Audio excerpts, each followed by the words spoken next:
ప్రధానంగా కూడా కొన్ని అంశాలు మాత్రం తెలంగాణ రాష్ట్ర వ్యాప్తంగా కూడా చర్చనీయ అంశంగా మారుతున్న పరిస్థితి అయితే కనబడుతుంది. ఒక్కసారి ఇది చూడొచ్చు. గిడ మీకు కనబడుతున్నది ఏంది? బీఆర్ఎస్ అధినేత కేసీఆర్ని కలిసిన పార్టీ నేతలు మర్రి రాజశేఖర్ రెడ్డి, జీవన్ రెడ్డి, మల్లారెడ్డి, బి లక్ష్మారెడ్డి, కాలేరు వెంకటేష్, పల్లా రాజేశ్వర్ రెడ్డి అంటూ కూడా ప్రధానమైన అంశానికి సంబంధించి హైలైట్ చేసింది. ఎందుకు? ఒత్తిళ్లకు లొంగద్దు, తొందరపాటు నిర్ణయాలతో చెడ్డ పేరు తెచ్చుకోవద్దు, బీఆర్ఎస్కు ఉజ్వల భవిష్యత్తు ఉంటుంది, ప్రభుత్వ పాలనా వైఫల్యాలు ఎత్తి చూపేలా కార్యాచరణ, పార్టీ ఎమ్మెల్యేలతో అధినేత కేసీఆర్ అంటూ కూడా చూసిన పరిస్థితి. పార్టీలో చేరాలంటూ ఒత్తిళ్లు వచ్చినా లొంగిపోకుండా పార్టీ కోసం పనిచేయాలని బీఆర్ఎస్ అధ్యక్షుడు మాజీ సీఎం కేసీఆర్ ఎమ్మెల్యేలకు సూచించారు. గ్రేటర్ హైదరాబాద్ పరిధిలోని పలువురు ఎమ్మెల్యేలు బుధవారం ఎర్రవెల్లి నివాసంలో కేసీఆర్తో భేటీ అయ్యారు. వీరిలో మాజీ మంత్రి మెడ్చల్ ఎమ్మెల్యే మల్లారెడ్డితో పాటు కాలేరు వెంకటేష్, అంబర్పేట్, మర్రి రాజశేఖర్ రెడ్డి, మల్కాజ్గిరి, లక్ష్మారెడ్డి, ఉప్పల్తో పాటు జనగామ ఎమ్మెల్యే పల్లా రాజేశ్వర్ రెడ్డి కూడా ఉన్నారు. సుదీర్ఘంగా జరిగిన ఈ భేటీలో రాష్ట్రంలో జరుగుతున్న రాజకీయ పరిణామాలపై అధినేత చర్చించారు. అధికార పార్టీ పెట్టే ఒత్తిళ్లకు సంబంధించి మీరెవరు తలొగ్గద్దు అంటూ కూడా కేసీఆర్ చెప్పిండు. అసలు ఏం జరిగింది? ఎందుకు బీఆర్ఎస్ పార్టీకి సంబంధించి కీలకంగా కేసీఆర్ సమావేశాలు పెడుతున్నారు? ఈ సమావేశాల వెనుక మర్మం ఏమైనా ఉందా? అసలు బీఆర్ఎస్ పార్టీకి సంబంధించిన ఎమ్మెల్యేలను మొన్నటి వరకు జిల్లాలకు సంబంధించిన ఎమ్మెల్యేలు, నేడేమో హైదరాబాద్ పరిధికి సంబంధించి ఉమ్మడి హైదరాబాద్కు సంబంధించిన పరిధి ఒక్కొక్కరితో ఎందుకు చర్చలు జరుపుతున్నారు అనేది ప్రధానంగా కూడా మనం చర్చించుకోవాలి. రైట్, అసలు ఏం జరుగుతుంది, ఏం జరిగింది అనేది ఒకసారి చూద్దాం. ఏం జరిగింది అంటే ఇక్కడ బీఆర్ఎస్ పార్టీ అంటే బీఆర్ఎస్ పార్టీకి సంబంధించి 2023లో ఓటమి తర్వాత పూర్తి స్థాయిలో ఏం జరిగింది? వీళ్ళకు 39 సీట్లు వచ్చినాయి. ఈ 39 సీట్లలో బీఆర్ఎస్ పార్టీకి ఒకరు పోను 38 సీట్లు ఉన్నాయి. ఇప్పుడు ఇందులో ఒక 5గురు కూడా పార్టీ వీడిన పరిస్థితి కనబడుతుంది. అంటే గతంలో కాంగ్రెస్ పార్టీ నుండి ఏ విధంగానైతే బీఆర్ఎస్ పార్టీలో చేరారో ఈరోజు మళ్ళీ అదే పునరావృతం కాబోతుందనే ఒక ఆందోళన బీఆర్ఎస్ పార్టీ కార్యకర్తలలో నెలకొంది. అసలు విషయం ఏంటంటే కేసీఆర్ను నమ్ముకున్న వారికి ఖచ్చితంగా భవిష్యత్తు ఉంటుంది. మీరు ఒకసారి ఆలోచించాలి. తెలంగాణ ప్రాంత బిడ్డలందరూ ఈరోజు తెలంగాణ రాష్ట్ర వ్యాప్తంగా దాదాపు మీ అందరికీ తెలుసు, అంటే గతంలో టీఆర్ఎస్ అని పిలుచుకున్నాం, నేడు బీఆర్ఎస్ అని పిలుచుకుంటున్నాం. అంటే ఇక్కడ పేరు మారింది అంతే, కానీ పార్టీని నడిపే వ్యక్తి మారలే. గుర్తుపెట్టుకోవాలి. టీఆర్ఎస్ నుంచి బీఆర్ఎస్గా మారింది, పేరు మాత్రమే మారింది. ఈ పార్టీని నడిపే అధినాయకుడు, అధినేత కేసీఆరే. నాడు నేడు రేపు ఎప్పుడైనా కేసీఆర్ చివరి శ్వాస వరకు కూడా తెలంగాణ ప్రాంత బిడ్డల కోసం, తెలంగాణ ప్రాంత ప్రజల కోసం, తెలంగాణ అభివృద్ధి కోసం, ఈ తెలంగాణ రాష్ట్రాన్ని రక్షించడం కోసం అహర్నిశలు కృషి చేస్తూనే ఉంటాడు. అయితే ఇందులో జరిగిన విష ప్రచారం ఏంటి అంటే గతంలో ఏ విధంగానైతే బీఆర్ఎస్ పార్టీలో కాంగ్రెస్ ఎల్పీ కానీ, టీడీపీ ఎల్పీ కానీ ఏ విధంగా విలీనమైందో అదేవిధంగా కూడా టీఆర్ఎస్ ఎల్పీ అంటే బీఆర్ఎస్ ఎల్పీని కూడా విలీనం చేసుకునేందుకు పావులు కలుపుతున్నారు అంటూ కూడా చర్చనీయాంశంగా మారింది. మరి బీఆర్ఎస్ పార్టీలు ఎంతమంది ఉన్నారు అనుకుంటున్నారు?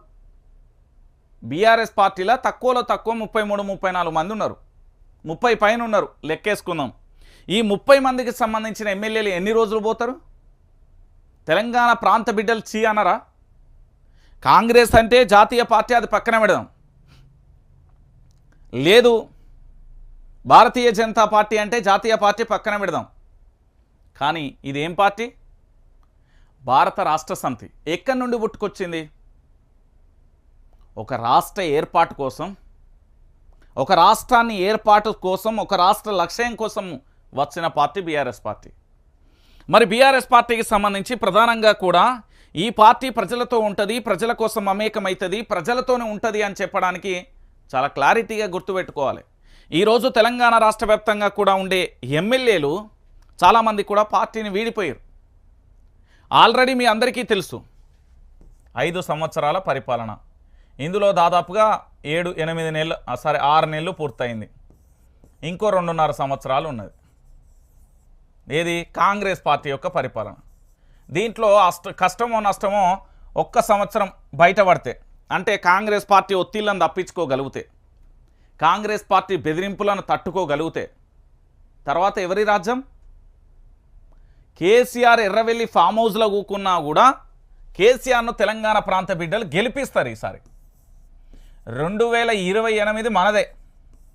ఎవడు అవునన్నా కాదన్నా అక్కడ బీఆర్ఎస్ పార్టీ రాష్ట్ర ముఖ్యమంత్రిగా కల్వకుంట్ల చంద్రశేఖరరావు అనబడే నేను అనేది ఫిక్స్ చేసుకోవాలి. ఎందుకు నేను ఈ విషయం చెప్తున్నానంటే తొందరపాటు నిర్ణయాలతోని ఇప్పుడు నేతలకంటూ కూడా ఒక క్రెడిబిలిటీ ఉంటుంది, అంటే ఒక మంచి పేరు ఉంటుంది. ఆ పేరును చెడగొట్టుకుంటే ఎలా? ఇప్పుడు కేసీఆర్తో సుదీర్ఘకాలం పాటు నడిచిన పోచారం శ్రీనివాసరెడ్డి పార్టీ మారే, ఆయనకు లక్ష్మీపుత్రుడు అని పేరు బిరుదిచ్చిండు కేసీఆర్. ఇప్పుడు ఆస్తులు పదవులు వస్తాయిపోతాయి, కానీ పేరు వస్తుందా? ఒక్కసారి మీరు ఆలోచించాలి. మరి దానితో పాటుగా కేసీఆర్ ఎవరికైనా తక్కువ చేసిందంటే ఎవరికి తక్కువ చేయలే. 10 సంవత్సరాల పాటు ఈ తెలంగాణలో అద్భుతమైన ప్రగతి చేసిన ఘనత కేసీఆర్. మీ అందరికీ తెలుసో లేదో తెలంగాణ ప్రాంత బిడ్డలారా, నేను చెప్పే మాట అక్షరాల సత్యం. మీరు ఏ రికార్డుకు అయినా పోండి, లేదా సమాచార హక్కు చట్టం ద్వారా తీసుకోండి. 1956, 2014 ఇన్ని సంవత్సరాలలో జరగని అభివృద్ధి కేవలం 2014, 2023 మధ్య సంవత్సరంలో జరిగింది. 10 సంవత్సరాలలో చూడండి, మీరు చరిత్రను తిరగేసి చూడండి. 50 సంవత్సరాలలో జరగని అభివృద్ధి కేవలం 10 సంవత్సరాలలో చేసి చూపించిన ఘనత కల్వకుంట్ల చంద్రశేఖరరావుది. ఇది అవునన్నా కాదన్నా ఇదే నిజం. నేను ఎందుకు చెప్తున్నానంటే తెలంగాణ ప్రాంతంలో ఎన్ని ఎకరాలకు భూమికి నీళ్లు అందించేదో ఒక్కసారి అడుగురు. 40 లక్షలు అని చెప్తారు ఇక్కడ. ఆ 40 లక్షలు కేసీఆర్ 10 సంవత్సరాలలో ఇచ్చేసాడు. అనేక ప్రాజెక్టులు ఈరోజు తెలంగాణకు నీటిగోస లేకుండా కాళేశ్వరం ప్రాజెక్టు, నిరంతరాయంగా ఉండేందుకు కరెంటు ఇతర రాష్ట్రాల నుంచి కొనుగోలు, దానితో పాటుగా ప్రజలందరికీ ఏది అవసరం ఏది అనవసరం అనే ఒక ఆలోచనతోని పుట్టింది కళ్యాణ లక్ష్మి. దానితో పాటు రైతు పెట్టుబడి, రైతుకేమన్నా అయిపోతే అకస్మాత్తుగా ఏదైనా జరగరాంది జరిగితే రైతు బీమా, ఆ రైతుకు అనారోగ్యమైతే ఆరోగ్యశ్రీ, దానితో పాటుగా అదే రైతు పంట అమ్ముకోవడానికి మార్కెట్ యార్డులు, కొనుగోలు కేంద్రాలు, అదే రైతుకు సంబంధించి వాళ్ళ బిడ్డలు కొడుకులు చదువుకోవాలంటే కేజీ నుండి పీజీ దాకా ఉచితంగా, అదే బిడ్డలకు సంబంధించి రేపు ఇతర దేశాలకు పోతే స్కాలర్షిప్లు. ఒకసారి మీరు అందరూ ఆలోచించాలి. ప్రతి జిల్లాకు సంబంధించిన హబ్బులను ఏర్పాటు చేసిన ఘనత కేవలం బీఆర్ఎస్ పార్టీదే. మీరు అనుకుంటున్నారేమో కానీ ఒక్కసారి తెలంగాణ ప్రాంత బిడ్డలు 4 కోట్ల మంది ప్రజలు కూడా ఒక్కసారి 1-2 నిమిషాలు మీ సమయం కాదనుకొని 120 సెకండ్లు ఆలోచించండి. 6 నెలలలో పరిపాలన మీద కాసంతనైనా కొంచెమన్నా కాంగ్రెస్ పార్టీ ఇంట్రెస్ట్ చూపిందా ఒక్కసారి ఆలోచించాలి. నేను ఎందుకు ఈ మాట చెప్తున్నానంటే 6 నెలల్లో తెలంగాణ రాష్ట్రంలో ఉన్న ఉమ్మడి 10 జిల్లాలు, అంటే ఇప్పటి 33 జిల్లాలు, దాంతోపాటు నియోజకవర్గాలు, మండలాలు, గ్రామాలలో 6 గ్యారంటీలు అనేది ఒకటి పట్టుకొచ్చారు. నా దగ్గర ఉండాలి. ఈ 6 గ్యారంటీలు అనే ఒక ప్రొఫార్మా తెచ్చి ఈరోజు తెలంగాణలో ఉన్న ప్రతి బిడ్డను మోసం చేసే ప్రయత్నం చేశారు. ఇగో ఈ 6 గ్యారంటీలు అనేది, ఈ 6 గ్యారంటీలు అనే పేరుతోని తెలంగాణ రైతాంగాన్ని, తెలంగాణ యువతను, తెలంగాణ కార్మిక కర్షక సోదరులను, తెలంగాణ రైతు కూలీలను అందరినీ కూడా ఈ కార్డు పేరుతో మోసం చేసేరు. హస్తంతోనే మార్పు సాధ్యమంటూ యువ వికాసం, నారీ వికాసం, రైతు న్యాయం, శ్రామిక న్యాయం అంటూ అడ్డగోలు హామీలు ఇచ్చిలు. నాకు తెలిసి ఈ హామీలన్నీ నెరవేర్చాలంటే తెలంగాణ రాష్ట్ర బడ్జెట్ సరిపోదు. మీరు ఏ రాజకీయ విశ్లేషకులైనా ఎవరినైనా అడగండి, ఎకనామిక్గా బాగా గ్రిప్ ఉన్న వాళ్ళని, ఈ దేశంలో ఉన్న అన్ని రాష్ట్రాల బడ్జెట్ కావాలి దీనికి. అర్థమైందా? ఇక్కడ కేసీఆర్ అనే వ్యక్తి ఏం చేసిండంటే తనకు పరిపాలన మీద, అంటే అడ్మినిస్ట్రేషన్ మీద ఒక గ్రిప్ ఉన్నది. రాష్ట్ర రాబడేంది, ఖర్చేంది అనేది తెలుసు. తెలంగాణలో ఎంతమంది జనాభా ఉన్నారు, ఒక్కరోజు సర్వే అని చేసిండు, కుటుంబ సర్వే అని. ఆ సర్వేతో కేసీఆర్కు చాలా క్లారిటీ వచ్చింది. ఈ తెలంగాణ ప్రాంత బిడ్డలకు కావాల్సింది ఏంటి, వద్దనుకున్నది ఏంటి అనేది. ఇదే ములుగు జిల్లాకు సంబంధించి ఆరోగ్యపరంగా పూర్తి స్థాయిలో అక్కడ హెల్త్ చెకప్లు కూడా చేయించాడు. డయాగ్నోస్టిక్ సెంటర్లతోని మొదటిసారిగా ఒక పైలట్ ప్రాజెక్టుగా. నేను ఎందుకు ఈ విషయం చెప్తున్నానంటే తెలంగాణ రాష్ట్ర వ్యాప్తంగా కేసీఆర్ అభివృద్ధి పదంలో నడవడానికి అనేక రకాలుగా కృషి చేసిన ఘనత ఎవరైనా ఉన్నారు అంటే కల్వకుంట్ల చంద్రశేఖరరావు. ఈరోజు కష్టకాలం, ఎవరికి కష్టకాలం వచ్చింది నాకు అర్థం కాదు. 14 సంవత్సరాల సుదీర్ఘ పోరాటం, 10 సంవత్సరాల నిరంతరాయంగా ముఖ్యమంత్రి పదవిలో ఉన్నారు. ఇంకేం కావాలి కేసీఆర్కు? కేసీఆర్ అంటే తెలంగాణ, తెలంగాణ అంటే కేసీఆర్, క్లియర్ కట్. రాష్ట్రాన్ని తెచ్చింది ఎవరు అంటే కేసీఆర్ పేరు. తొలి ముఖ్యమంత్రి ఎవరు అంటే కేసీఆర్ పేరు. రెండోసారి టర్మ్లో ముఖ్యమంత్రి ఎవరు అంటే కేసీఆర్. పలానా కలెక్టరేట్ భవన్ లెవెల్ కట్టిల్లంటే కేసీఆర్. పలానా హబ్బు లెవెల్ తెచ్చిల్లంటే కేసీఆర్. పలానా ప్రాజెక్ట్ ఎవరు కట్టిల్లంటే కేసీఆర్. పలానా అంబేద్కర్ విగ్రహం ఎవరు కట్టిల్లంటే కేసీఆర్. పలానా సెక్రటరియట్ ఎవరు కట్టిల్లంటే కేసీఆర్. ఇన్ని రకాలుగా కేసీఆర్ పేరున్నది కదా, ఇంకా కేసీఆర్కు కావాల్సిందేంటి? అంటే తెలంగాణ ప్రాంత బిడ్డలుగా, తెలంగాణ ప్రాంత ప్రజలుగా మనం మోసపోయినాం. ఎందుకు మోసపోయినాం అంటే, ఒక అద్భుతమైన మేధాశక్తి ఒక రాజకీయంగా తెలంగాణ ప్రాంతాన్ని ఎట్లా అభివృద్ధి చేయాలి, రాజకీయాలు కాదు ఇక్కడ అభివృద్ధి అనేది కావాలి.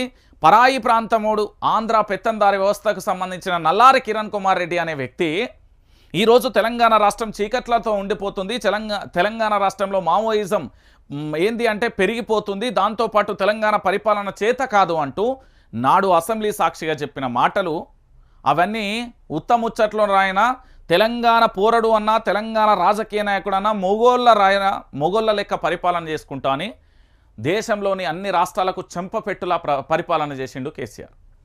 ఇక కేసీఆర్కు ఇప్పుడు కష్టకాలంలో ఉన్నదని కొంతమంది ఎమ్మెల్యేలు పరుగో అని రేవంత్ రెడ్డి దగ్గర పోతాను.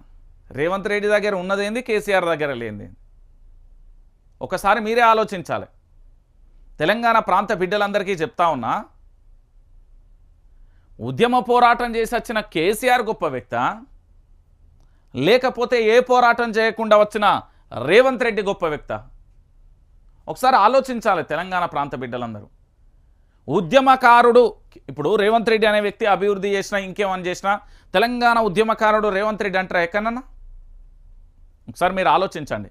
చరిత్రలో ఎక్కడైనా ఆయన పేరు వస్తుందా? మీరే ఆలోచించాలి. చరిత్రలో ఎక్కడైనా ఆయన పేరు వస్తుందా? రాదు కదా, అల్టిమేట్గా రాదు.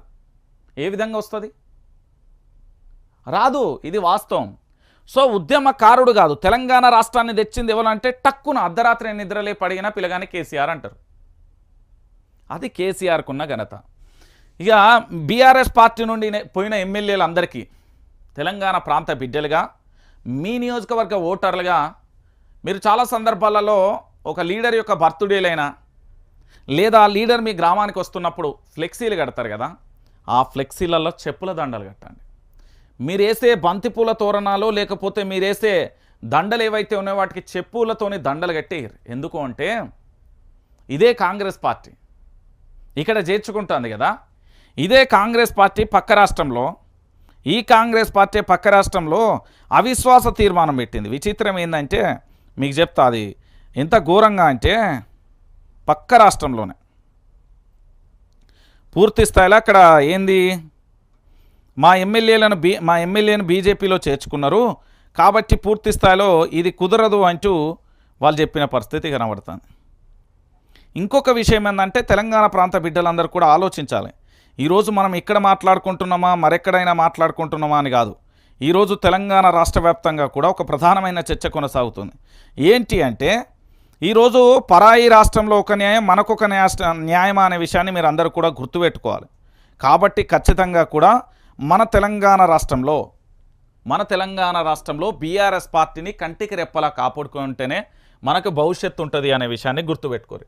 రైట్, మొత్తానికి కేసీఆర్ను కలవాలనుకున్నా, కేసీఆర్ దగ్గరికి వెళ్ళాలనుకున్నా చలో ఎర్రవెల్లిలో కేసీఆర్ చాలామంది ప్రజలను కలుస్తున్నాడు. ఒకసారి మీకు కావాలంటే ఇక చూడరు, ఇక్కడ కేసీఆర్ నివాసానికి ప్రజల తాకిడి, నిత్యం పార్టీ కార్యకర్తలు అభిమానుల సందర్శన, ప్రతి ఒక్కరిని ఆప్యాయంగా పలకరిస్తున్న జననేత కుటుంబ సమేతంగా తరలివచ్చి కేసీఆర్తో ఫోటోలు, 11 రోజులుగా కోలాహలంగా ఎర్రవెల్లి పరిసర ప్రాంతాలు అంటూ కూడా చూడొచ్చు. ఇక సిద్దిపేట జిల్లా ఎర్రవెల్లిలోని బీఆర్ఎస్ అధినేత మాజీ ముఖ్యమంత్రి కె చంద్రశేఖరరావు నివాసానికి పార్టీ కార్యకర్తలు అభిమానుల తాకిడి రోజుకు పెరిగిపోతున్నది. తమ అభిమాన నేతను చూసేందుకు ప్రతిరోజు ప్రజలు పెద్ద ఎత్తున తరలి వస్తున్నారు. ఆయనను శాల్వాలతో సత్కరించి కుటుంబ సమేతంగా కూడా ఫోటోలు దిగుతున్నారు. ఇది కదా అధికారం ఉన్నా లేకున్నా రాజు ఎక్కడున్నా రాజే, అదే కేసీఆర్ ఎక్కడున్నా కేసీఆర్ సింహం. అది పట్టు వదలని విక్రమార్కుడు కేసీఆర్ ప్రజలతోని మమేకమవుతూ కేసీఆర్ ప్రజలతోని ఏ విధంగా ఉంటున్నారో చూడొచ్చు. అధికారం పోగానే ప్రజలకు దూరంగా ఇతర దేశాలకు పారిపోయేంత నీతి తప్పిన వ్యక్తి కాదు మా నేత. కల్వకుంట్ల చంద్రశేఖరరావు అంటే అనునిత్యం ప్రజలలో ఉండే నేత, ప్రజల కోసం నిరంతరం తప్పించే వ్యక్తి, ప్రతి ఒక్కరిని కూడా ప్రతి కుటుంబాన్ని కూడా నా కుటుంబంగా భావించే గొప్ప మనసున్న వ్యక్తి కేసీఆర్. కేసీఆర్ను ఇక్కడ ఎర్రవెల్లికి సంబంధించి పూర్తి స్థాయిలో కూడా ఎందుకు కలుస్తున్నారు అంటే వాళ్ళ యొక్క అభిమానం. చాలామంది చేసిన పొరపాటు ఏంటంటే మా నియోజకవర్గంలో మా ఎమ్మెల్యే ఓడిపోతుంది పైన కేసీఆర్ వస్తాడని. నేను తెలంగాణలోనే ఒక ఎమ్మెల్యే ప్రచారానికి సంబంధించి తనకు ఒక ఇంటర్వ్యూ చేసే సందర్భంలో ఒక పొలంలో కూర్చున్నప్పుడు బహుశా నర్సంపేట నియోజకవర్గ ఎమ్మెల్యే పెద్ది సుదర్శన్ రెడ్డి నెక్కొండ తాలూకాకు నెక్కొండకు సంబంధించిన ఒక పరిసర గ్రామంలో ఒక తాండాకు సంబంధించి అక్కడ ఒక పొలంలో కూర్చున్నప్పుడు వాళ్ళు వరి కుప్పలు వేస్తున్న పరిస్థితి. అక్కడికి వెళ్ళి నేను అడిగిన మీ ఎమ్మెల్యే గారు ఎట్లా అభివృద్ధి చేసిండంటే అద్భుతంగా అభివృద్ధి చేసిండు అని చెప్పారు. దాంతోపాటు ఆ పక్కనున్న వారు ఈ ఎమ్మెల్యే తెలుసా అంటే మాకెందుకు తెలియదు మా ఇంట్లో బిడ్డ అన్నారు. మళ్ళీ ఇంకొక తల్లిని అడిగిన ఈ ఎమ్మెల్యే తెలుసా అంటే ఆ బిడ్డ వల్లనే నా బిడ్డలు ఇద్దరు చదువుకుంటున్నారు అన్నారు. ఆ పక్కనే ఇంకో తల్లిని అడిగిన ఈ ఎమ్మెల్యే నీకేం చేసిండంటే నా ఇద్దరు బిడ్డల పెళ్ళిళ్ళు చేసిండు ఎమ్మెల్యే అన్నారు. సరే ఇంకో పక్కన ఇంకో తల్లిని అడిగిన అసలు ఈ ఎమ్మెల్యేకి ఎందుకు ఓటేయాలి అని నేను అడిగిన. నా ఇంట్లో బిడ్డలు ఎక్కన నా ఇల్లును ఇప్పుడు నా ఇంటి యజమాని ఏ విధంగా అభివృద్ధి చేయాలనుకుంటాడో మాకు రోడ్లు వచ్చినాయి, మాకు నల్ల వస్తుంది, మాకు కరెంట్ వచ్చింది, మాకు ఇల్లు వచ్చింది అంటూ కూడా అద్భుతంగా చెప్పారు. నాకేమైనా కట్టం వస్తే దాకనవే ఫోన్ చేస్తే ఫోన్ ఎత్తుతాడు. ఇది ఎమ్మెల్యేకు సంబంధించి ప్రజలకున్న అభిప్రాయం. మరి ఎక్కడ లోపం జరిగిందంటే కొంతమంది మూర్ఖులు చేసిన వాదనలతోని తెలంగాణ ప్రాంత బిడ్డలందరూ కూడా డైవర్ట్ అయిపోయిన పరిస్థితి. కాబట్టి జరిగిన తప్పును మళ్ళీ మనం తప్పు జరగాల్సిన అవసరం లేదు. ఇకనైనా మనమేంటో తెలుసుకోండి, మనకు ఎవరు అవసరం లేదో కూడా తెలుసుకోండి. ఈరోజు ఢిల్లీకి చక్కర్లు కొట్టే రేవంత్ రెడ్డి కావాలన్నా, ప్రజాభవన్లో ఉండే ముఖ్యమంత్రి కేసీఆర్ కావాలన్నా, కేసీఆర్ ప్రజలను కలవలేదు అన్నారు. కేసీఆర్ ప్రజలకు ఏం కావాలనో అక్కడ పూర్తి స్థాయిలో స్టడీ చేసి దళిత బంధు ఇచ్చిండు, బీసీ బంధు ఇస్తాడు. దాంతోపాటు యువతకు ప్రతి గ్రామంలో పూర్తి స్థాయిలో చిన్న తరహా పరిశ్రమలకు ఏర్పాటుకు 10 లక్షల నుంచి 25 లక్షలు చేద్దామనుకున్నాడు. కేసీఆర్ ఏం తప్పు చేసిండు? 10 సంవత్సరాల కాలంలో 2,50,000 పైచిలకు ఉద్యోగాల ఫిలప్ చేసిండు కదా. కావాలని ఓ వర్గానికి సంబంధించి ఓ మేధావి వర్గానికి సంబంధించిన వాళ్ళు ఈరోజు పదవుల కోసం కుక్కకు బొక్క లెక్క ఈరోజు రేవంత్ రెడ్డి దగ్గర తిరుగుతున్నారు. కానీ ఇక్కడ ఎలాంటి స్వార్థం లేకుండా వీరికెవరు డబ్బులు ఇవ్వలే, వీళ్ళకెవరు బిర్యానీ పెడతలేరు, వీళ్ళకెవరు బీర్లు తాగిస్తలేరు, వీళ్ళకెవరు డ్రెస్సులు కొనిస్తలేరు, వీళ్ళ కుటుంబాలను ఎవరు జాతలేరు. కేవలం మా అధినేత చూడాలి, కేసీఆర్ని చూడాలని ఎక్కడెక్కడి నుండో తరలి వస్తున్న ఈ ప్రజలను చూసి బుద్ధి తెచ్చుకోవాలి. ఈ నేతలు అనేటోళ్ళను ఈ ప్రజలను చూసి బుద్ధి తెచ్చుకోవాలి. ఐ రిపీట్, ఎందుకు అంటే కేసీఆర్ ఎక్కడున్నా రాజు రాజే అనే విషయాన్ని గుర్తుపెట్టుకో. ఇంటెలిజెన్స్ అట మా కేసీఆర్ గురించి ఒక విషయం పోయిందట. కల్వకుంట్ల చంద్రశేఖరరావుకు సంబంధించి పూర్తి స్థాయిలో ప్రజలు ఎందుకు వస్తున్నారు అనేది కూడా ఎంక్వైరీ చేస్తున్నట. ఇది రాష్ట్రంలో దేశంలో ఎక్కడన్నా ఉంటుందా? ఎంత విచిత్రమైన అంశం అండి. తెలంగాణ ప్రాంత బిడ్డలారా ఒకసారి ఆలోచించండి. కేసీఆర్ దగ్గరికి ప్రజలు ఎందుకు వస్తారో అన్న దాని మీద కూడా ఎంక్వైరీయా?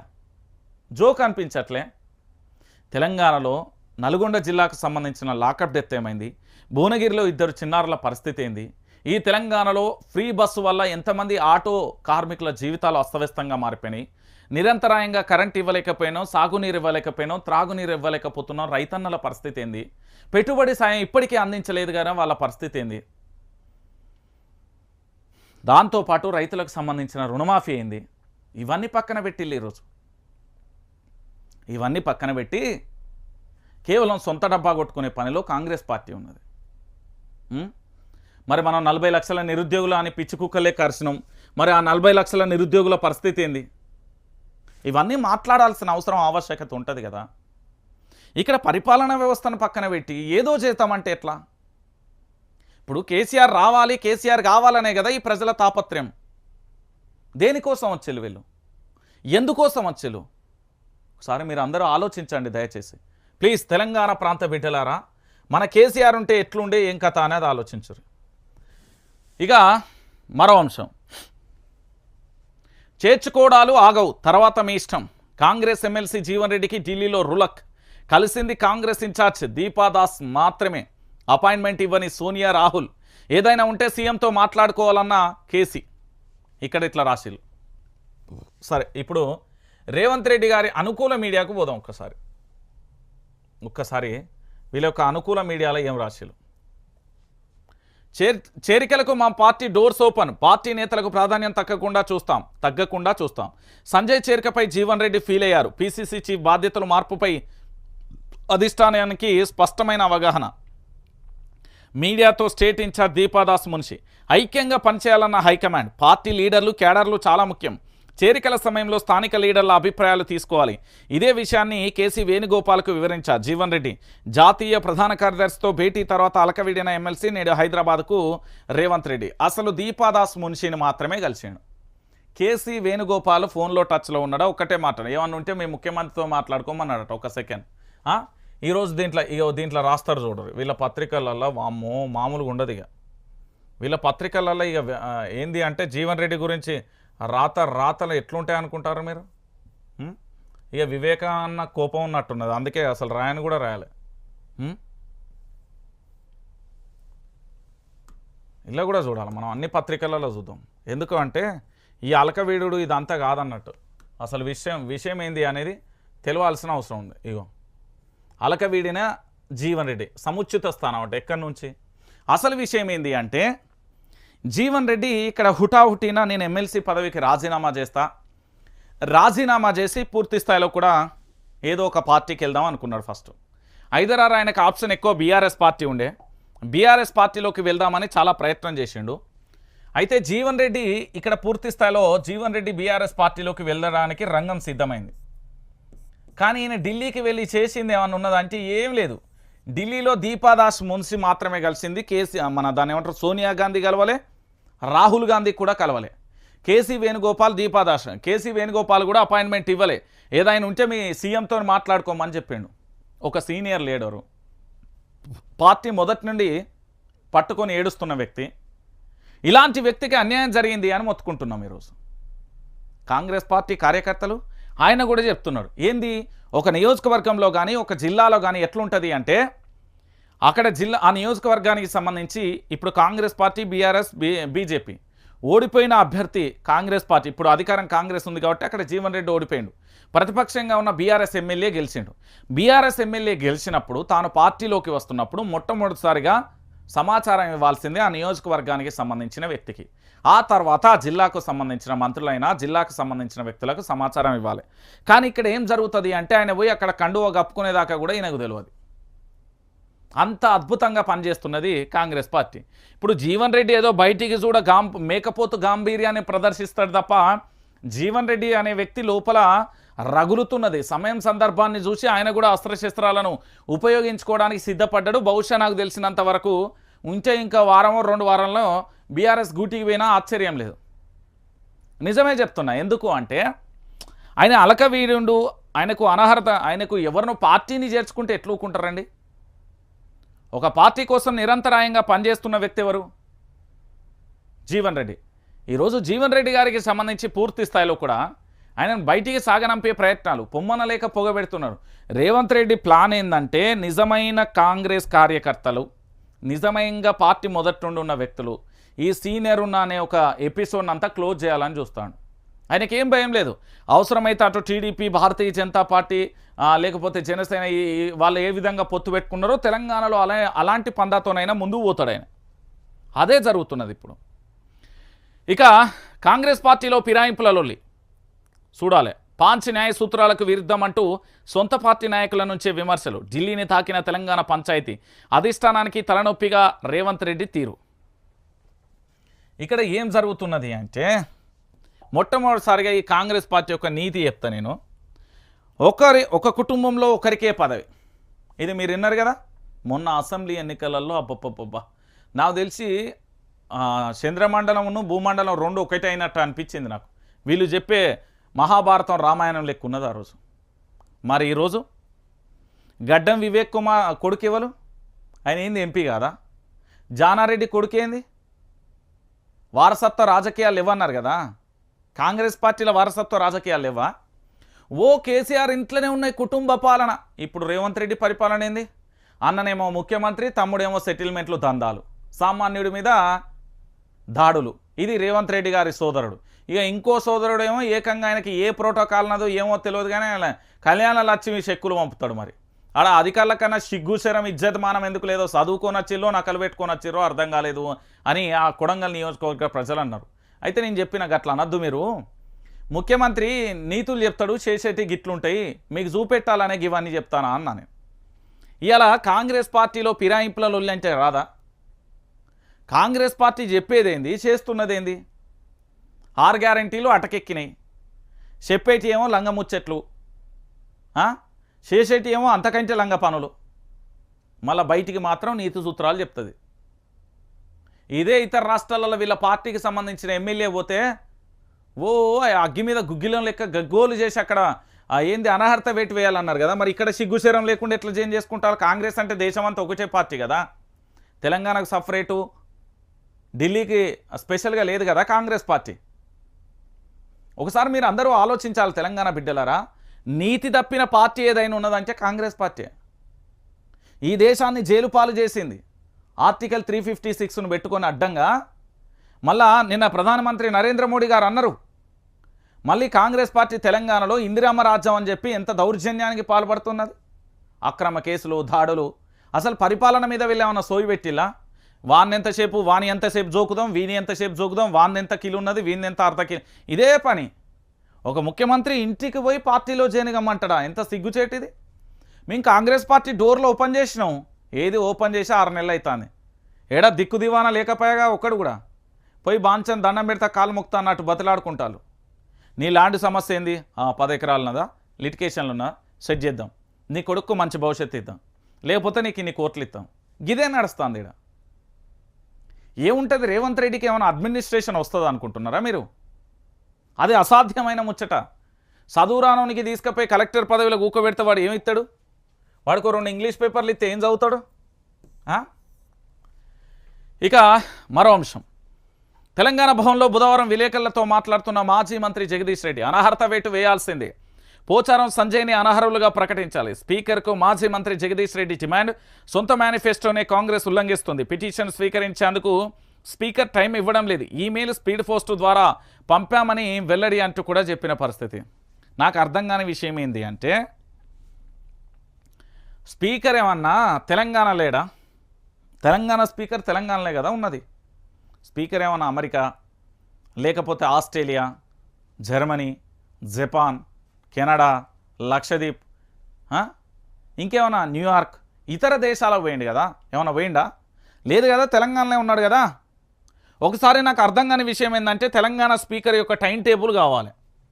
నేను ఎందుకు అడుగుతున్నావు చెప్తా. పిటిషన్ స్వీకరించేందుకు నాకు టైం లేదట. ఉదయం 9 గంటల నుండి సాయంత్రం 6 గంటలు. సరే, గవర్నమెంట్ ఉద్యోగం ప్రకారం నేను 10 వేసుకుంటా, 10 గంటల నుండి 4 గంటల వరకు. ఏం చేస్తుండు స్పీకరు?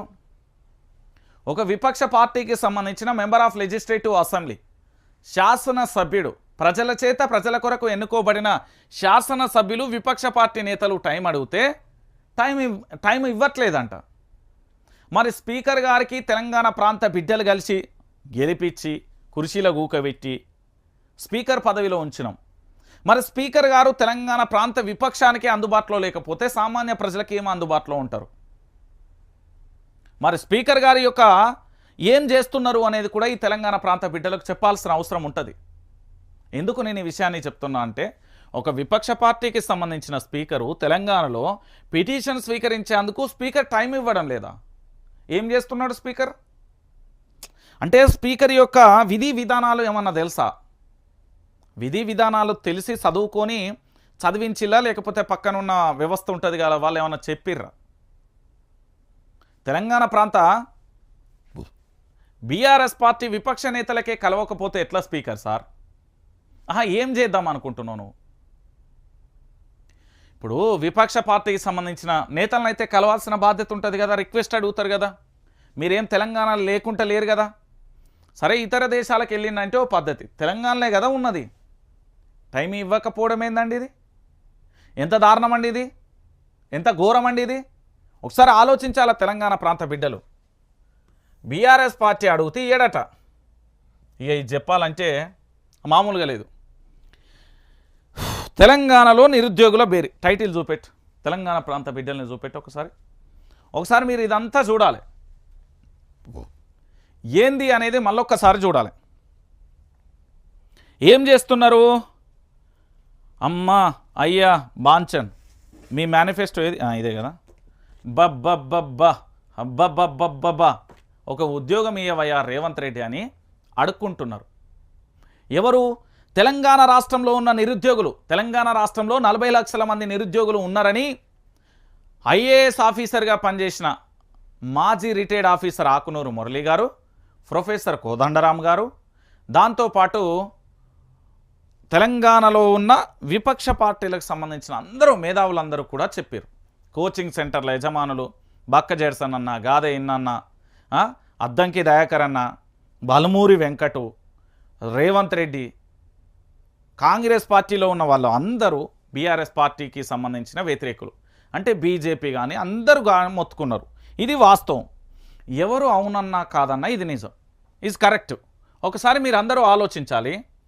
ఇక్కడ ఈరోజు ఈ పరిస్థితి ఎందుకు వచ్చింది? నా తెలంగాణ ఆడబిడ్డలు కొంగుజాటి అడుక్కోవాల్సిన పరిస్థితి ఏంటి?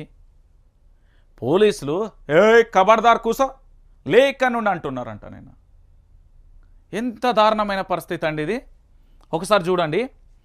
పెండింగ్లో ఉన్న 2000 పోస్టులను తక్షణమే భర్తీ చేయాలని కోరుతూ బుధవారం సీఎం రేవంత్ రెడ్డి వద్ద గురుకుల అభ్యర్థులు ఆందోళనకు దిగారు. మోకాళ్ళపై కూర్చొని మోకాళ్ళపై నిలుచొని నినాదాలు చేశారు.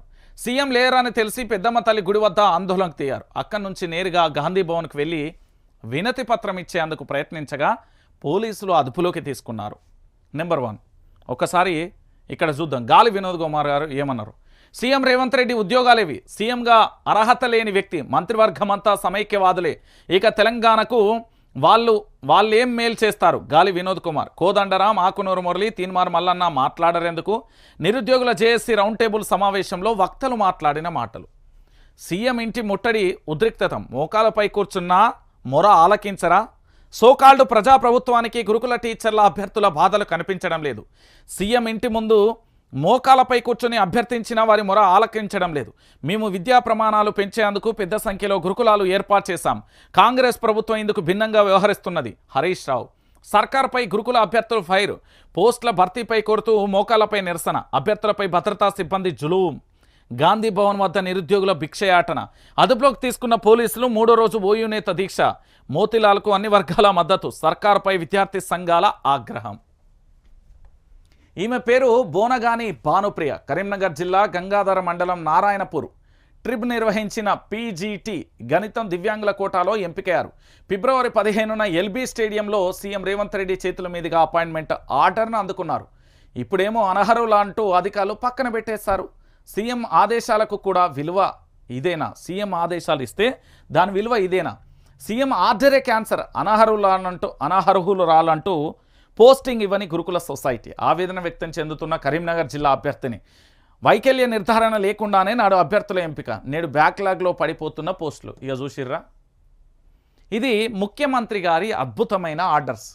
ముఖ్యమంత్రి గారి ఆదేశాలు ఇచ్చినా ముఖ్యమంత్రి గారికి సంబంధించి పూర్తి స్థాయిలో ఏదైనా పత్రం ఇస్తే దానికి విలువ లేకుండా పోయింది ఈరోజు తెలంగాణలో. ముఖ్యమంత్రి ఆదేశాలను బేఖాతారు చేస్తున్న అధికారులను సస్పెండ్ చేద్దామా? లేకపోతే ముఖ్యమంత్రి ఇచ్చే ఆదేశాలు ఏవైతే ఉన్నాయో అవి పనికిరావని ముఖ్యమంత్రి గారిని గద్దెదించుతామా? లేకపోతే మేము అసలు ఎంపికనే తప్పు చేశామంటూ ఎంపిక చేసిన వాళ్ళను తప్పు పడదామా? ఈరోజు ఒక దివ్యాంగురాలు సోదరి మనకి ఇంత అన్యాయమా? మరి ఆ రోజు సోయలేదా? అధికారులు పక్కన పెట్టిళ్ళు. మరి రేవంత్ రెడ్డి ఈ సోకాళ్ళు లీడర్ అనుకుందామా? ఇప్పుడు ప్రజారంజకమైన పాలన అని ప్రజలను భక్షించే పాలన చేస్తూ ఉంటే ఈరోజు తెలంగాణ ప్రాంత బిడ్డలందరూ ఏమనాలే? ఒక్కసారి మీరు అందరూ కూడా ఆలోచించాలి. చూడు, సీఎం ఇచ్చిన ఆర్డర్ కాపీనే పక్కన పెట్టేసి నువ్వు అనర్హులు రాలు అంటూ పక్కన పెట్టేసిర్రు. ఇక్కడేమో బాంచన్ బియ్యం మనం ఇదేంది ఇక్కడ అడుక్కో తింటాం కదా సిగ్నల్స్ దగ్గర, ₹1 భూ ఉన్నదా ఏమన్నా ఉన్నదా అని అడుక్కుంటారు కదా. ఈరోజు డిగ్రీలు చేసి, పీజీలు చేసి, ఎంఫిల్ చేసి, పిహెచ్డీలు చేసి అద్భుతమైన మేధాశక్తిని సంపాదించి అద్భుతంగా కూడా ఈరోజు ఉద్యోగాల కోసం మోకాళ్ళపై మోకరిల్లాల్సిన పరిస్థితి తెలంగాణలో 40 లక్షల మంది నిరుద్యోగుల పక్షాన ఉన్నది అంటే ఇది ఎంత దారుణమైన విషయం. ఒకసారి మనం అందరం ఆలోచిద్దాం. చదువుకున్న మేధావి రోడ్డు మీద కాదు ఉండాల్సింది, చదువుకున్న మేధావి ఉంటే పరిశ్రమలో ఉండాలి, లేదా ప్రభుత్వ కొలువులో ఉండాలి. ఏదైనా ఒక సాంకేతిక పరిజ్ఞానం అంటే ఆధునిక యుగం కాబట్టి ఇక్కడ ఏదో ఒక రకంగా వందలాది మందికి ఉపాధి ఇచ్చే విధంగా ఉండాలి. ఈరోజు వ్యవస్థలను నిర్వీర్యం చేసేసిలు, వ్యక్తులను నిర్వీర్యం చేసే ప్రయత్నం జరుగుతుంది. 40 లక్షల మంది నిరుద్యోగులకు సంబంధించి ఆందోళన వ్యక్తం చేస్తూ ఉంటే ఈరోజు నా చెల్లెళ్ళు నా అక్కలందరూ కూడా మోకాళ్ళపై నిల్చుంటే ఎంత బాధ అనిపించాలి. ఏ కష్టం వచ్చింది వాళ్లకు? ఏ తల్లిదండ్రులు కన్నా బిడ్డలో వాళ్ళని ఎంత గారాభంగా పెంచి ఎంత అద్భుతమైన పాఠాలు బోధించిన వాళ్ళ గురువులు నా శిష్యులు ఉన్నత స్థాయిలో ఉంటారని అనుకున్నారో, కానీ ఇంత దౌర్భాగ్య పరిస్థితులలో ఒక రాష్ట్ర ముఖ్యమంత్రిని బిచ్చమడుకోవాల్సిన పరిస్థితి వచ్చింది. ఎంత బాధాకరమైన విషయం అండి ఇది. మీరే చూడండి ఒకసారి. హామీల నీటి మూటలు ఇగో ఇక్కడ ఒకసారి చూడండి. డిమాండ్ 1 ఏంటిది? Job calendar. కాంగ్రెస్ హామీ ప్రతి ఏడాది జాబ్ క్యాలెండర్ ప్రకటిస్తాం. 6 నెలలు గడుస్తున్నా జాబ్ క్యాలెండర్ జాడలేదని నిరుద్యోగులు ఆవేదన వ్యక్తం చేస్తున్నారు. Number 1 job calendar. నెంబర్ 2 పోస్టుల పెంపు. కాంగ్రెస్ హామీ గ్రూప్ 2 గ్రూప్ 3 పోస్టుల సంఖ్య పెంచుతాం. కేసీఆర్ ప్రభుత్వం మంజూరు చేసిన నాటి కంటే ఒక్క పోస్టు పెంచలేదంటూ అభ్యర్థుల ఆందోళన. Demand 3 group 1 mains. కాంగ్రెస్ హామీ ప్రిలిమ్స్ నుంచి మెయిన్స్కు 1:100 నిష్పత్తిలో ఎంపిక చేస్తాం. మళ్ళీ 1:150 నిష్పత్తిలోనే ఎంపిక చేసిందని అసెంబ్లీలో అప్పటి సిఎల్పి నేత బట్టి విక్రమార్క మాట్లాడిన మాటలు ఏమయ్యాయని ప్రశ్నిస్తున్న అభ్యర్థులు. Demand 4 mega DSC. ఇది చట్టబద్ధత చేస్తా అన్నారు, డిసెంబర్లో వేస్తా అని చెప్పిళ్ళు. కాంగ్రెస్ హామీ 25,000 పోస్టులతో మెగా డిఎస్సి నోటిఫికేషన్. 11,000 పోస్టులతోనే డిఎస్సి నోటిఫికేషన్ వేశారని, అందులోనూ కేసీఆర్ ప్రభుత్వంలో నోటిఫికేషన్ ఇచ్చినవే 5,000 పోస్టులు ఉన్నాయని నిరుద్యోగుల ఆందోళన. ఎంత అబద్ధాలు. Demand 5 GO 46. కాంగ్రెస్ హామీ జీవో 46ను రద్దు చేస్తాం. జీవో 46తో గ్రామీణ ప్రాంతాల యువతకు అన్యాయం జరిగిందని అభ్యర్థుల మొర. ఎన్నికల ముందు ఇచ్చిన హామీ ఏమైందని ప్రశ్న. డిమాండ్ 6 జేఎల్ ఫలితాలు ఇవ్వకుండా గ్రూప్ 4 పోస్టులు భర్తీ చేస్తే జేఎల్ ఫలితాలు వచ్చిన తర్వాత గ్రూప్ 4 పోస్టుల ఖాళీ అవుతాయని చెప్తున్న ప్రభుత్వం పట్టించుకోవడం లేదని నిరుద్యోగుల ఆందోళన. 6 డిమాండ్లు అటకెక్కినాయి. ఈరోజు వీళ్ళు చెప్పిన మాటలన్నీ కూడా వక్రబుద్ధి మాటలు, అన్నీ ఏంది దొంగ మాటలు, లంగ మాటలు చెప్పిళ్ళు అనేది అర్థమైపోయింది. వీళ్ళకు కాంగ్రెస్ ప్రభుత్వానికి ఎట్లున్నది అంటే పరిపాలన మీద కంటే వాళ్ళ సంపాదన మీద ఎక్కువ ధ్యాస ఉన్నది. ఈరోజు కాంట్రాక్టర్ల దగ్గర 15% కమిషన్ తీసుకుంటట్లే. వాస్తవం కదా ఇది? రియాల్టర్లను బిల్డర్లను బెదిరించట్లేదా? ఢిల్లీకి ఇక్కడ నుండి పైసలు పోతలేవా? అరే నా నిరుద్యోగులు ఏం తప్పు చేశారండి తెలంగాణలో? 40 లక్షల మంది నిరుద్యోగులు అన్న తెలంగాణలో 40 లక్షల మంది నిరుద్యోగులు ఆందోళన వ్యక్తం చేస్తున్నారు. ఒకసారి మీరు ఆలోచించాలి. నా 40 లక్షల మంది నిరుద్యోగులు ఇగో ఈ తల్లులకి ఏం కష్టం వచ్చింది? కొంగు చాచి ఆడుకోవాలా? అరే అప్పుడెప్పుడో దాన్ని ఏమంటారు, మహాభారతం రామాయణ కాలంలో స్త్రీలకు ఏ విధంగా గౌరవం ఇచ్చేది? నాడు ఆశ్రమ పాఠశాలలో బోధించినప్పుడు విద్యార్థులను కంటికి రెప్పల గురువులు కాపాడుకునేది. ఆఖరికి రాజుల పరిపాలనలో కూడా యువతకు ఎంత పెద్దపీఠం వేసేది సైన్యంలో. అరే ఈరోజు ఆధునిక యుగంలో అడుగు పెట్టాం. ఏంది ఇగో చూడుర్రి ఈ తల్లుల గోస చూడుర్రి. ఒక్కొక్కరి యొక్క ఏజ్లు అయిపోతున్నాయి. రేపు పొద్దుగాల మా భవిష్యత్తు ఏంది? ఇక చూడు పురుషుల పరిస్థితి అయితే దారుణంగా ఉన్నది ఇప్పుడున్న పరిస్థితులలో. ఎంత ఘోరం అంటే కనీసం పెళ్లి చేసుకోవాలంటే ఏ నౌకరు ఉన్నది అని అడుగుతున్నారు. వాళ్ళకేమో ఏజ్లు అయిపోతున్నాయి. చదువుకొని ఎందుకు అని కన్నీళ్లు పెట్టుకోవాల్సిన పరిస్థితి వస్తుంది. అంటే కాంగ్రెస్ ప్రభుత్వం ఎంత అద్భుతంగా అబద్ధాలు ఆడింది అనేది ఇంతకంటే నిదర్శనం ఏం లేదు. ఇగో గాలి వినోద్ కుమార్ లా కాలేజీకి సంబంధించి గాలి వినోద్ కుమార్ గారు ఎంత అద్భుతంగా ఎంతమంది విద్యార్థులను ప్రొఫెసర్గా తన వృత్తి నైపుణ్యంలో తీర్చిదిద్దిందండి. ఈరోజు చూడండి సీఎం రేవంత్ ఉద్యోగాలు ఇవి అని అడుగుతున్నాడు. నాడు ప్రశ్నించిన వాళ్ళందరూ ఏడబోయినరా అని అడుగుతున్నాడు ఆయన. ఇక ఇది ఇట్లుంటే ఇంకొకటి సిటీకి నీటి కటకట, వర్ణుడిపైనే జలమండలి ఆశలు. కృష్ణా గోదావరి జలాల తరలింపు సంక్లిష్టం. గోదావరి నుంచి వస్తున్నది 13.3 కోట్ల గ్యాలన్లు. ప్రస్తుతం రోజుకు 3.9 కోట్ల గ్యాలన్ల కొరత. కృష్ణా నుంచి 90 MGDల సరఫరా బంద్. హైదరాబాద్లోని తాగునీటి సరఫరా వ్యవస్థ ఒత్తిడికి లోనవుతుందా? బీఆర్ఎస్ ప్రభుత్వ హయాంలో సమృద్ధిగా తాగునీటి సరఫరా చేయడంతో సంతోషించిన నగర ప్రజలకు మళ్ళీ కష్టాలు తప్పవా? ఈ ప్రశ్నలకు అవునన్న సమాధానమే వినిపిస్తుంది. ప్రస్తుతం అటు కృష్ణా ఇటు గోదావరి నుంచి అత్యవసర మోటార్లతో నీటిని తరలిస్తున్న జలమండలి ఇప్పుడు వరుణుడి కరుణ కోసం ఆశగా ఎదురుచూస్తున్నది. వరుణుడు కరుణించేలోగా సాంకేతిక సమస్యలు రానే ఉన్నాయి. ఏమయ్యా ముఖ్యమంత్రి, హైదరాబాద్ ప్రాంతంలో కూడా నీటి కటకట ఉన్నది అంటే ఇక ఎంత ఘోరమైన విషయం, ఇది ఎంత దారుణమైన పరిస్థితి అండి. హైదరాబాదులో కూడా కనీసం నీటిని అందించలేని పరిస్థితి కనబడుతుంది. కళ్యాణలక్ష్మి చెక్కులు పంపిణీ చేస్తాం హైకోర్టుకు తెలిపిన రాష్ట్ర ప్రభుత్వం. కౌశిక్ పిటిషన్పై సర్కార్ స్పందన. హుజూర్నగర్ నియోజకవర్గంలో లబ్ధిదారుల కళ్యాణలక్ష్మి షాదీ ముబారక్ చెక్కులను పంపిణీ చేస్తామని రాష్ట్ర ప్రభుత్వం బుధవారం హైకోర్టుకు తెలిపింది. పిటిషనర్ బీఆర్ఎస్ ఎమ్మెల్యే పాడి కౌశిక్ రెడ్డి చెప్తున్నట్లుగా ఈ నెల 27 తర్వాత చెక్కులు చెల్లకుండా పోయే అవకాశం లేదని తెలిపింది. ఆగస్టు నెలలో వరకు చెక్కులు చెల్లుబాటులో ఉంటాయని పేర్కొంది. ఇప్పటికే 71 మంది లబ్ధిదారులు చెక్కులు బ్యాంకులో పంపించామని అదనపు అడ్వకేట్ జనరల్ ఇమ్రాన్ ఖాన్ చెప్పారు. ప్రభుత్వ జీవో ప్రకారం అర్హులైన అందరికీ చెక్కులను అందజేస్తామని తెలిపారు అంటూ కూడా చెప్పిన పరిస్థితి. కళ్యాణలక్ష్మి చెక్కులు పంపిణీ చేస్తాం అంటే ప్రభుత్వం మారినంత మాత్రాన ఏదైతే ప్రభుత్వానికి సంబంధించి గతంలో పూర్తి స్థాయిలో ప్రభుత్వానికి సంబంధించి గత ప్రభుత్వం అందించిన సంక్షేమ పథకాలకు సంబంధించిన చెక్కులను ఆపేస్తామని చెప్తే లేదు లేదు ఇవ్వాల్సిందే బిడ్డ ఎట్లియో నేను చూస్తా అన్నది హైకోర్టు. ఇంకా తులం బంగారం అన్నారు ఈ పోటు మునగాలు. తులం బంగారం తుస్సుమన్నది. తులం బంగారం కాంగ్రెస్ వల్ల ఇజ్జత్ తీస్తుంది. తులం బంగారం కాంగ్రెస్ తుస్సుమంటుంది. ఆ కాంగ్రెస్ పార్టీలో ఉన్న మహిళా మరి నేతలు కూడా ఉన్నారు. మరి వాళ్ళ ఇంట్లో కూడా ఆడబిడ్డలు ఉంటారు. మరి మేము ఇచ్చిన హామీ ఖచ్చితంగా అమలు చేయాలి, ఆడబిడ్డ కష్టమేందో మాకు తెలుసు అన్నప్పుడు వాళ్ళన్నా చెప్పాలనా అద్దా? ఈ మాట తెలంగాణ పల్లెల్లో ఉన్న అమ్మలక్కలు అడుగుతున్నారు.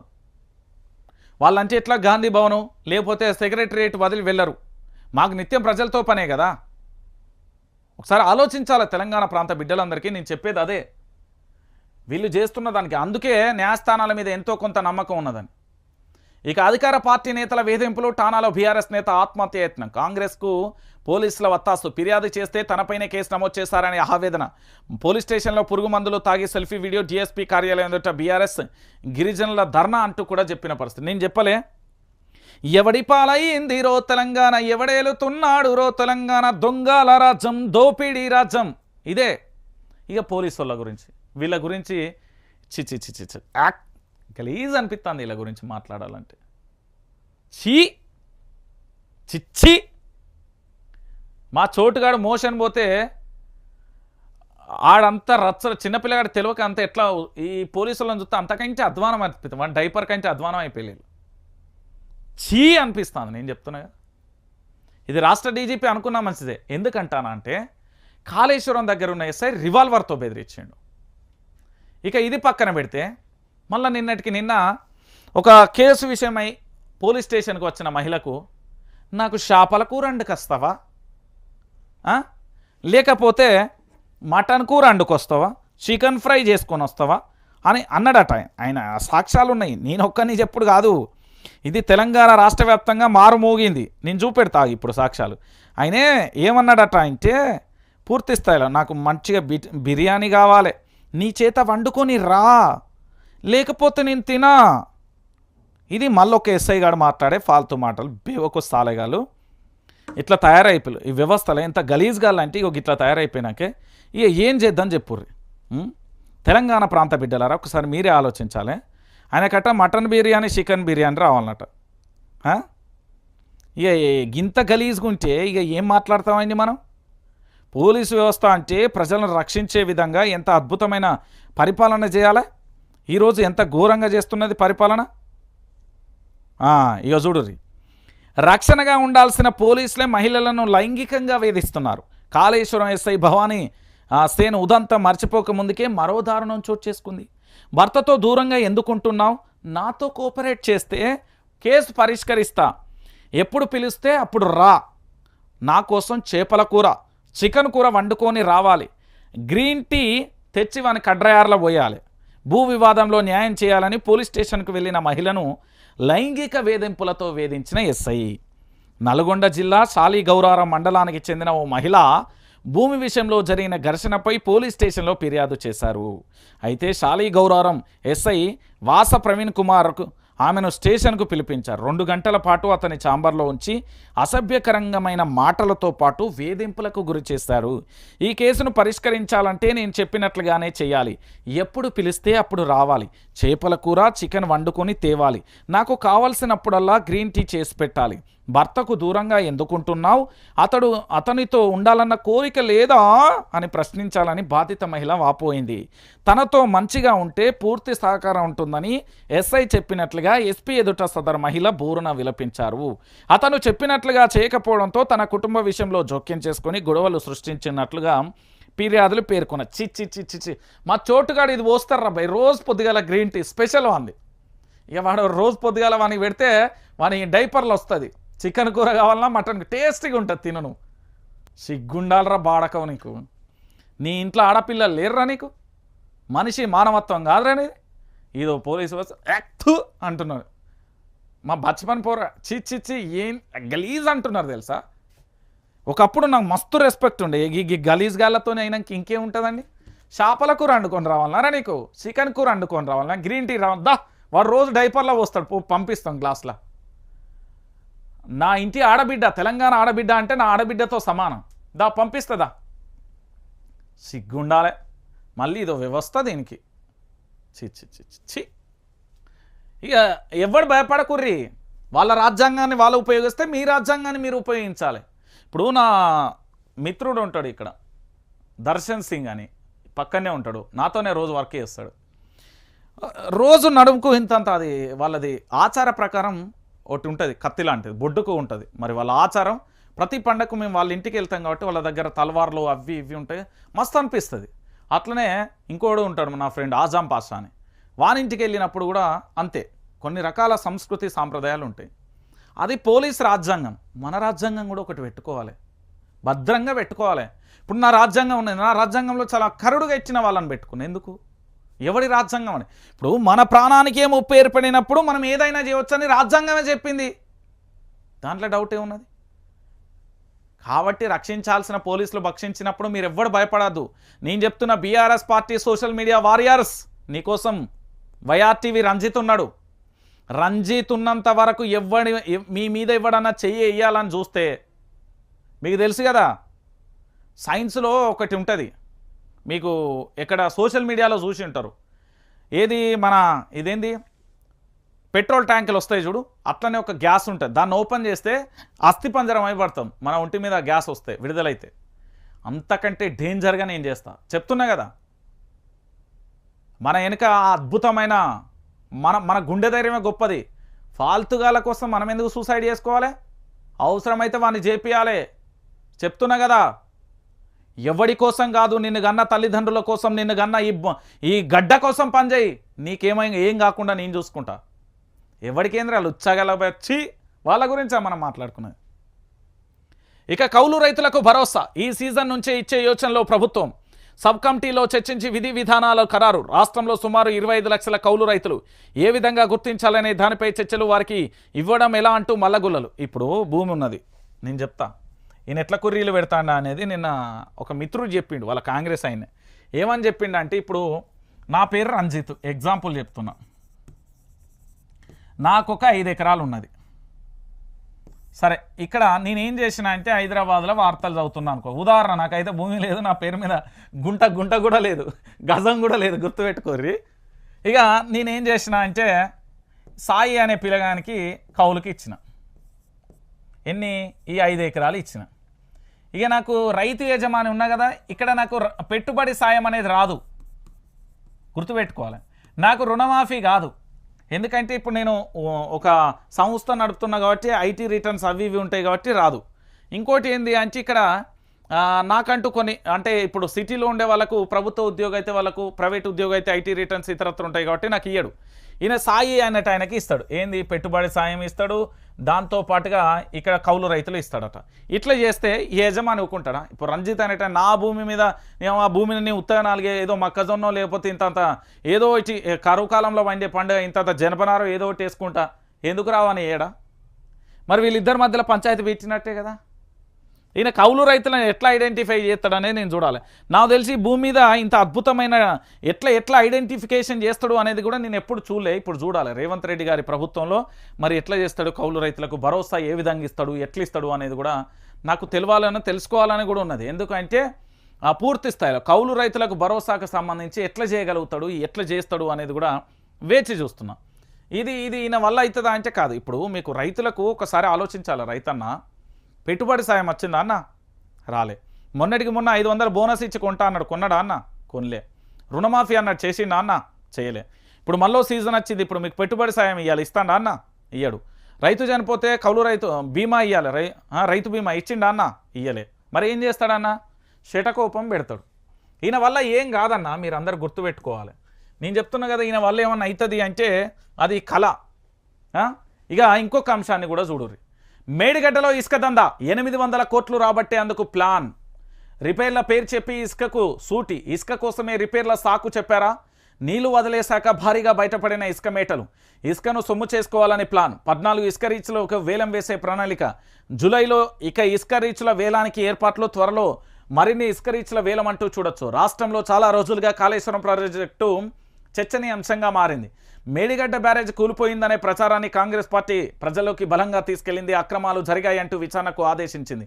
నీళ్లు నిలిపితే బ్యారేజ్ కూలిపోతుందని చెప్పుకొచ్చింది. ఉన్న నీళ్లను కూడా కిందికి వదిలేసింది. కానీ నీళ్లు వదిలేయడానికి అసలు కారణం మాత్రం వేరే ఉందనే చర్చ జరుగుతుంది. బ్యారేజీ దిగువన ఉన్న ఇసుక సర్కార్కు సూటి పెట్టిందనే చర్చ జరుగుతుంది. త్వరలోనే రీచ్లలో వేలానికి ప్రణాళికలు సిద్ధం చేసినట్లుగా కూడా తెలుస్తుంది అంటూ కూడా చెప్పిన పరిస్థితి. ఇక్కడ మీ అందరికి కనబడుతున్నారా? గిడ ఈ మంత్రులందరూ ఎందుకు వేరు అనుకుంటారు? మీరు మంత్రులందరూ ఎందుకు వేరు అనుకుంటున్నా? మంత్రులందరూ ఏమైనా కాళేశ్వరం ప్రాజెక్టును సందర్శించడానికి వేరు అనుకుంటుర్రా? లేకపోతే కాళేశ్వరం ప్రాజెక్ట్ ఏమైనా చూడనీకి వేరు అనుకుంటుర్రా? కాళేశ్వరం ప్రాజెక్టు దగ్గరికి ఎందుకు వేరు అనుకుంటారు మీరు? బహుశా నాకు తెలిసినంత వరకు మీరు అందరూ అనుకోవచ్చు కాళేశ్వరం ప్రాజెక్టుకు సంబంధించి అన్న వీళ్ళు పూర్తి స్థాయిలో కూడా అక్కడ మేడిగడ్డ కానీ సుందీలు కానీ ప్రాజెక్టులన్నింటినీ కూడా మంచి చేద్దాం అనుకుంటే వేరు అని అనుకోవచ్చు మీరు. కానీ ఇది పెద్ద జోకు. వీళ్ళు ఎందుకు వేయాలి అంటే వీళ్ళు బ్యారేజీలకు సంబంధించి ఏంది అంటే అక్కడ మనం ఎట్లా సంపాదించవచ్చు, ఏ విధంగా అక్రమంగా సూచి పెట్టచ్చు, ఏం చేయొచ్చు అనే కోణంలో వేరు. వీళ్ళు ఊరికే పోలే, వాళ్ళాడి వేలు అంటే ఏదో ఒకటి లూటీ చేసే అందుకు వేరు అన్నట్టు. అర్థమైందా? ఇప్పటికైనా తెలంగాణ ప్రాంత బిడ్డలు తెలుసుకోవాలి. చేసిన తప్పులను ప్రభుత్వం సరిదిద్దుకోవాలి. వెంటనే మాకు న్యాయం చేయాలి. ఏంది ఆవేదన పంచుకున్న గురుకుల అభ్యర్థులు. ఇక వాళ్ళ ఆందోళన గురించి చెప్పిన నేను పూర్తి స్థాయిలో ఏం జరుగుతుంది, ఏం కథ. ఎమ్మెల్యే ఏం చేస్తుండు? 6 గ్రామాలను వణికిస్తున్న ఫార్మా కంపెనీ. తాజాగా ఊపందుకున్న నిర్మాణ పనులు. మునుగోడు నియోజకవర్గం కిష్టాపూర్లో కంపెనీ. ఎన్నికల ప్రచారంలో ఎట్టి పరిస్థితులలో రానని హామీ. ఏమున్నది ఇచ్చేక్కడ ఇంత వాటా ఇస్తే అయిపోయా. నియోజకవర్గంలోని 6 గ్రామాలు 15,000కు పైగా జనాభా ఒక ఫార్మా కంపెనీ వణికిస్తోంది. 6 నెలల క్రితం ఆగిన నిర్మాణం మళ్లీ మొదలు కావడంతో అందరూ ఆందోళన వ్యక్తం చెందుతున్నారు. ఈ గ్రామాలలో దాదాపు 80% ప్రజలు వ్యవసాయం చేసుకుంటున్నారు. వారి భూములు ఆ ఫార్మా కంపెనీ చుట్టూ ఉండడంతో కంపెనీ నుంచి వెలువడే వ్యర్థాల కారణంగా భూగర్భ జలాలు కలుషితమై తమ పంటలు నాశనం అవుతున్నాయని టెన్షన్ వారికి కంటి మీద కునుకు లేకుండా చేస్తుంది. అయితే ఎన్నికల ముందు ఈ కంపెనీ నిర్మాణాన్ని ఆపుతానని హామీ ఇచ్చారు కోమటిరెడ్డి రాజగోపాల్ రెడ్డి. కానీ ప్రస్తుతం అది నిర్మాణంలో ఉంది. ఎన్నికల ప్రచారం సందర్భంగా మాట్లాడుతూ ఈ ఫార్మా కంపెనీతో నీరు గాలి అన్నీ ఖరాబ్ అవుతున్నాయని, మీరు ఇచ్చిన మాటలన్నీ ఉత్తేనా? ఏం చేస్తున్న ఎమ్మెల్యే? రాజీనామా చేస్తావా లేకపోతే ఇంటికి పోతావా అని అడుగుతున్న ప్రశ్న కనబడుతుంది. సో మొత్తానికి ఇక్కడ జరిగే పరిస్థితి ఒకటే. ఎమ్మెల్యే గారు బదులిస్తారా? ఈ 6 కంపెనీలకు సంబంధించిన పంచాయతీ మరి ఏం చేస్తూ ఏం కథ అని చూడాలి. ఈ 6 గ్రామాలకు సంబంధించి ఈ 6 గ్రామాలకు సంబంధించి 15,000 మంది జనాభా ఉన్నారు. ఏం చేస్తావు, ఏం కథ చెప్పు. ఇక నిన్న పాడి కౌశిక్ రెడ్డి తెలుసు కదా, ఆల్మోస్ట్ చెమటలు పట్టించిండు మంత్రి గారికి. బ్లాక్ బుక్లో పొన్నం పేరు. తప్పు చేయకుంటే ఎందుకు రాలేదు, 5 ఏళ్లకు అధికారంలోకి వస్తాం, తిన్నదంతా కక్కిస్తామంటూ కూడా చెప్పిన పరిస్థితి కనబడుతుంది. బ్లాక్ బుక్లో పొన్నం పేరు ఎందుకున్నది అంటే పొన్నం ఒక 100 కోట్ల రూపాయల స్కామ్ చేసిండని తడిబట్టలతోని గుడికాడి వేయండు. దాని తర్వాత ప్రమాణం చేసిండు. ఇది కదా ఎమ్మెల్యే నీతి అంటే. మంత్రి గారు ఇప్పటివరకు ఏమైనా బయలుదేరిండా? లేదు కదా. ఇదే జరిగింది అంటున్నారు తెలంగాణ ప్రాంత బిడ్డలు. ఇక దీంతో పాటు ఒకసారి ఆజ్కి బాతు చూద్దాం. రాష్ట్ర రాజకీయాలలో ప్రజల ఓటుకు పుట్టిన నేతలు అంగట్లో సరికై అమ్ముడుబోతులు కాదు కొనుగోలుకు తెరలేపారు.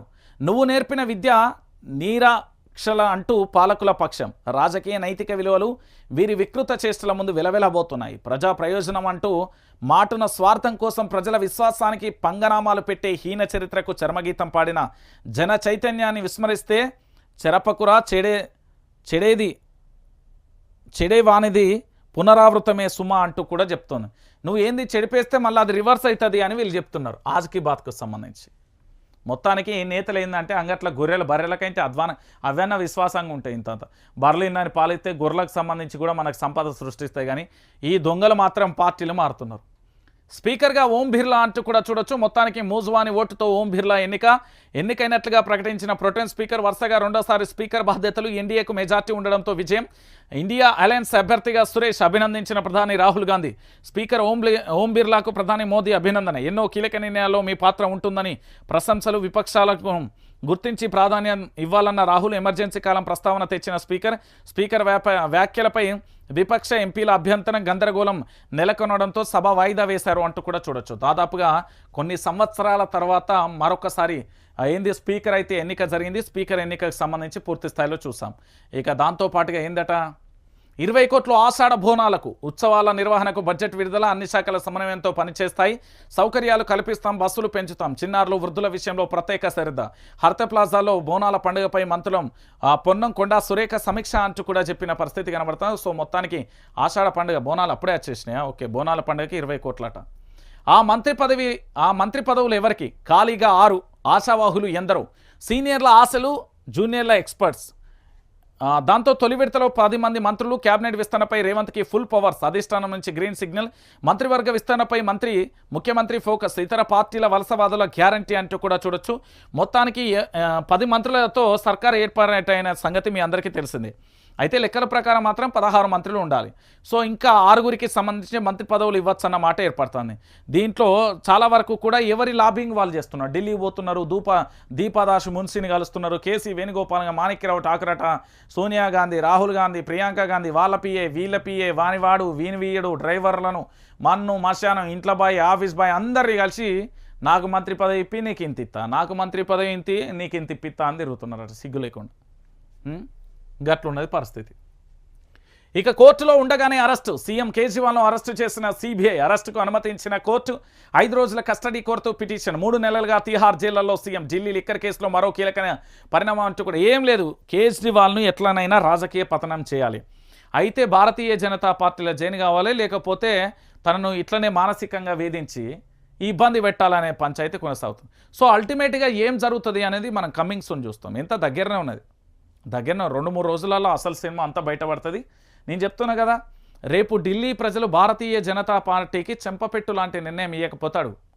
కేజ్రీవాల్ పార్టీ అద్భుతమైన మెజార్టీ ఇస్తుంది సార్. RRRకు సాగు భూములు ఇవ్వం, మా భూములు మినహాయించి నిర్మించుకోండి. గజ్వెల్లో భూ నిర్వాసితుల ధర్నా అంటూ కూడా ప్రధాన అంశానికి సంబంధించి కూడా హైలైట్ చేసింది. మొత్తానికి RRRకు సంబంధించి మేము మా భూములు ఇయ్యం, మీరు ఏమన్నా చేసుకొని మాకు సంబంధం లేదు అంటూ కూడా చెప్పిన పరిస్థితి కనబడుతుంది. దానికి సంబంధించి కూడా మనం చూసాం. ఇక దాంతోపాటుగా 500 మంది ఉద్యోగులకు ఉద్వాసన. ఎస్ బ్యాంక్ కీలక నిర్ణయం. బ్యాంకు పునర్వ్యవస్థీకరణ ప్రక్రియలో భాగంగా వేటు. పలు విభాగాలలో ఉద్యోగులకు లే ఆఫ్ కింద తొలగింపు అంటూ కూడా చెప్పిన పరిస్థితి కనబడుతుంది. ఇక కరోనా నుంచి ఇంకా కూడా కోలుకుంటలేవు. చాలా వరకు కూడా కోలుకోవడానికి చాలా పరిస్థితులు పడుతున్న పరిస్థితి కనబడుతుంది. ఇక దాంతోపాటుగా ఏంది ప్రధానంగా అంశం, ఇక దశమ రాస్తుంది. దశమ ఏం రాస్తుంది మీకు తెలుసు కదా.